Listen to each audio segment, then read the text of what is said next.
সেদিন ফুল তুলেছিলাম আমাদের গেটের সামনে, মানে আমাদের ঘরে ঢুকতে গিয়ে সেই সামনেটা। আর এটা হচ্ছে আমাদের পেছনের দিকে জবা ফুল গাছ, পদ্ম ফুল গাছ, অনেক ফুল গাছ আছে।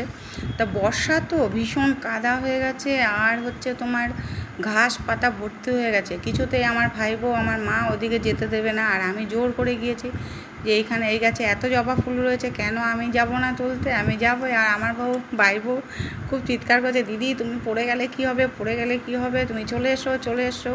আর আমি কুড়িগুলো দেখাচ্ছিলাম যে ওই কুড়িগুলো কিন্তু পরের দিনকে আবার ফুটবে। আর এই ডালপালাগুলো চারিদিকে এই বর্ষার বৃষ্টিতে হাওয়ায় না ছড়িয়ে গেছে।